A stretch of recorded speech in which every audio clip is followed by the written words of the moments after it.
من كام سنة كده كان في بعد تاني بيتواصل مع عالمنا الحقيقي. أول بوابة ظهرت بدأت الوحوش والكائنات الغريبة في الدخول للأرض، بس أول ما الوحوش دي بيظهر معاها مجموعة من الأبطال الخارقين وبيطلق عليهم اسم الصيادين، وبيدخلوا في صراع مع الوحوش دي لفترة كبيرة جدا لحد ما بيقدروا يمشوهم من الكوكب. وكل ده كان على لسان بطلنا واللي اسمه شياو، وبيكمل كلامه وبيقول طبعا كل ده مش فارق معايا لأن أنا كنت مجرد طالب جامعي محتار ياكل فطير ولا عيش عادي، ولحد دلوقتي احتمال ظهور الباب مرة تانية قليل جدا، وده مش بيتعارض مع حياة معظم الناس العاديين اللي كانوا عايشين بشكل طبيعي. وفجأة بتيجي زميلته اللي اسمها لي بتقول له صباح الخير، فبيتوتر جدا وبيقول لها صباح النور وهو متلخبط على الاخر. وبعد ما بتمشي بيقعد يفكر وبيقول هو ليه مش قادر يعترف لها بحاجة، وليه الحياة دي مش زي وجبة الافطار اللي بيجرب فيها كل حاجة قبل ما ياخد اي قرار. وخلال ما هو قاعد بيفكر بتظهر بوابة من العدم وبيكون شكلها غريب، فبيخاف الطلاب في الوقت ده جدا وبيكونوا فاكرين زلزال، بس لسوء الحظ ما بيطلعش زلزال وبيطلع بوابة الوحوش رجعت تاني وبيخرج منها وحش في الوقت ده. فبيخاف الطلاب جدا وبتفضل البنات تصرخ وبتطلع تجري. في وسط كل ده بيفكر شياو ان هو يهرب ولازم ينط من الشباك، بس بتكون ليه واقفة قدامه وهتموت من الرعب، فبيقرر انه ينقذها معاه، ودي بتكون اول مرة ياخد فيها قرار بسرعة. وبينادي عليها في الوقت ده وبيقول لها يلا بسرعة عشان ننط من الشباك. وبعدها على طول بيلاقي نفسه قاعد في مكانه والدنيا هادية، وليه جاية تقول له صباح الخير، فبيعرف انه رجع بالزمن لمرحلة ما قبل ظهور الشبح. فبيقرر في الوقت ده يحذر زمايله وبيقف قدامهم وبيقول لهم بصوت عالي الشبح جاي وهيدخل دلوقتي من الباب، لازم نجري بسرعه ونخرج من هنا. بس في الوقت ده محدش بيصدقه، كلهم بيقولوا عليه مجنون. بيقعد يفكر في الوقت ده وبيقول ازاي هقنعهم وانا مفيش معايا اي دليل،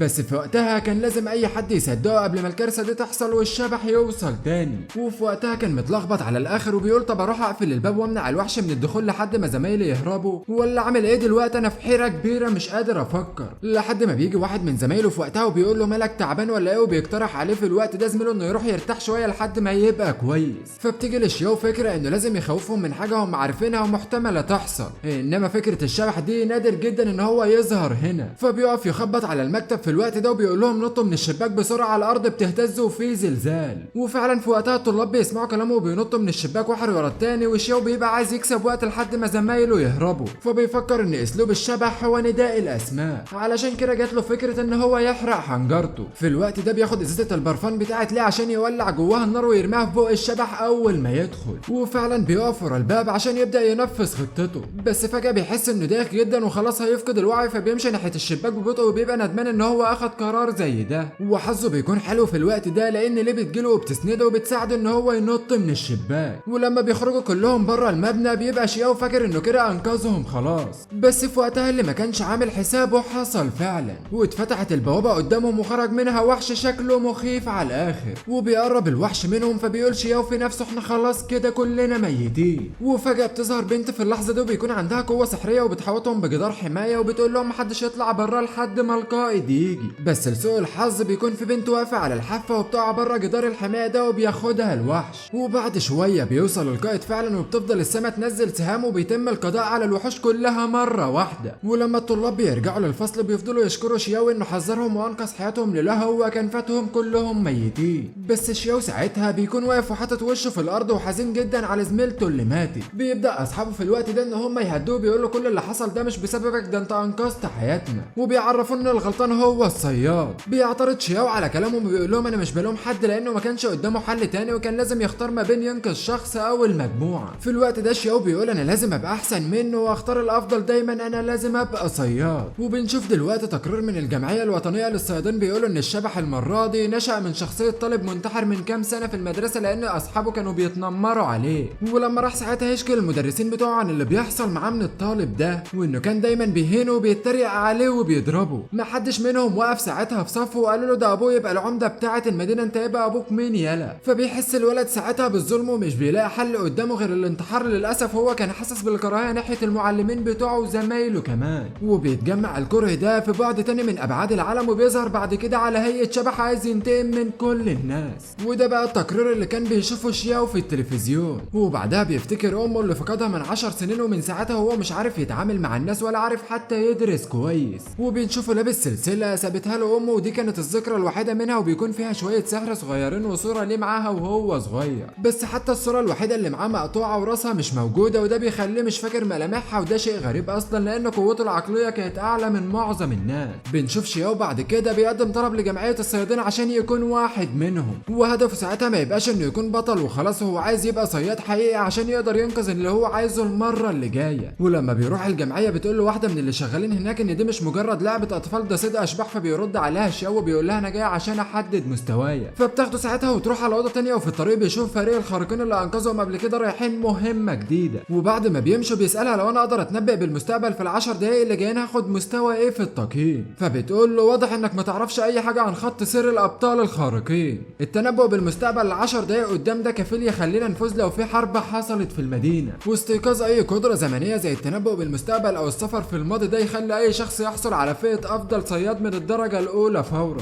وبعد كده بياخدوه لمكان بعيد زي المحمية لانه بيكون اهم عنصر في الجمعية ومستهدف من الجماعة المتطرفين، وعشان كده لازم يستخبوا من عيون الناس. وانا في رايي ان المحمية دي زي السجن بالظبط، بس هي افضل حل لحماية الابطال. بيتخض شياو ساعتها ولونه بيصفر، وبتكمل البنت كلامها وبتقول له ان ابطال الزمن قليلين جدا، واخر واحدة سمعت عنها كانت واحدة بتقدر تغير في الماضي بس اختفت من 34 سنة. وبتخلص كلامها بمجرد وصولها لأوضة الاختبار وبتقول لشياو يلا عشان تبدأ، بس لما بتبص وراها في الوقت ده مش بتلاقيه لانه طلع يجري. وفي وسط الشركة بتكون في بوابة ايونية، ودي اللي نقلت فريق الاسود من 10 دقايق، وبتنزل منها البنت وهي عمالة تعيط وبتقول ان فريق الاسود كله مات. بيتخض شياو جدا في الوقت ده وبيقول لنفسه ان اقوى فريق في المنظمة كله مات بعد 10 دقايق، بس كل ده بيطلع مجرد تنبؤ بالمستقبل. وبيبقى شياو معاهم في موقع الجريمة اصلا لانهم نقلوه معاهم بالغلط، وده لانه كان قريب جدا منهم وهم بيتنقلوا. وبيبقى باين على شياو الرعب، فبيشدوا القائد من رقبته وبيقول له انت مجرد طفل جبان.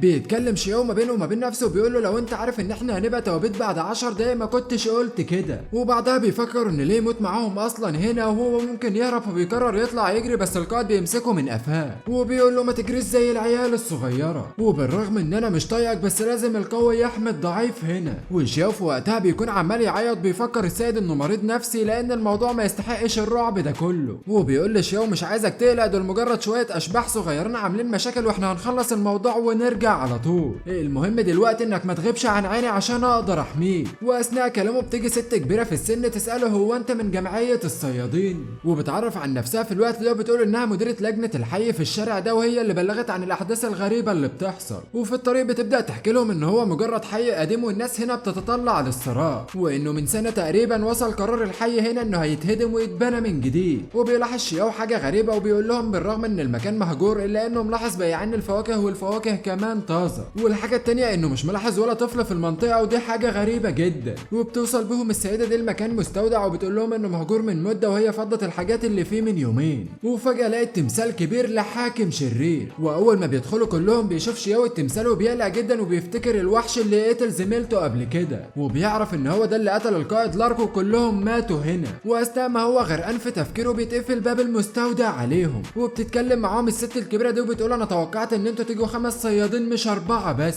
لان اخر مره ابويا كان تعبان فيها وعدته ان هضحي بارواح 5 من الصيادين. وبتضحك بشر كده وبتقول لهم ما تقلقوش من حاجه، وبتقول لهم عشان انتوا ناقصين واحد فانا هبدا بنفسي. وفعلا بتقتل نفسها وبتقع على الارض والدم بيملى المكان. بتبدا الدنيا تتهز بيهم في الوقت ده، وشياو بيخاف وبيقول ان في زلزال. بتقول له زميلته في الوقت ده انها ما عندهاش مانع تنقلهم كلهم بس مش هتسيبه لوحده. بيبدا شياو يشوف اللي هيحصل في المستقبل، وبيلاقي ان اول ما دم السيده يلمس التمثال بيتحول عينيه للون الاحمر ويسيطر على حركتهم كلهم. بيقول لهم في الوقت ده غمضوا عينكم بسرعه ما تبصوش في عين التمثال مهما حصل. بتقول له زميلته في الوقت ده لما نغمض عينينا احنا هنعرف ان الهجوم جاي علينا من انهي اتجاه ازاي. فبيقول لها الهجوم الاول هيكون جنبك على طول، وفعلا بتقدر تتصدى للهجوم، والتاني هيكون جنب لارك. وبيكون شياو في وقتها معتمد على القدرات بتاعته لان كلهم مغمضين عينهم. وبيقول لارك في نفسه في وقتها باين على الواد ده عارف الشرير هيعمل ايه فعلا، ده اكيد اتكون نتيجه بكتيريا الزمن اللي كل الناس بتتمناها. وبيكون الهجوم اللي بعد كده على جي لونج، فبيحذرها شاو وهو بياخد الضربه وبيقع على الارض، وبيعيط وبيقول لها انا هصد الهجوم ازاي انا مجرد مساعد. وبيفضل يقول لهم على اماكن الهجمات وبيصدوها لحد ما بيقول لهم اجروا ناحيه الشمال. لارك ساعتها بيشغل دماغه وبيجري ناحيه اليمين، فشاو بيقع وبيتخانق معاه وبيقول له ازاي بطل خارج زيك مش عارف الشمال من اليمين. بتيجي البنت في الوقت ده تسحب الاثنين من قفاهم وبيقول لها شاو ان الباب قدامها بالظبط، وبينجحوا فعلا في الخروج من المستودع وبتطفي عيون التمثال.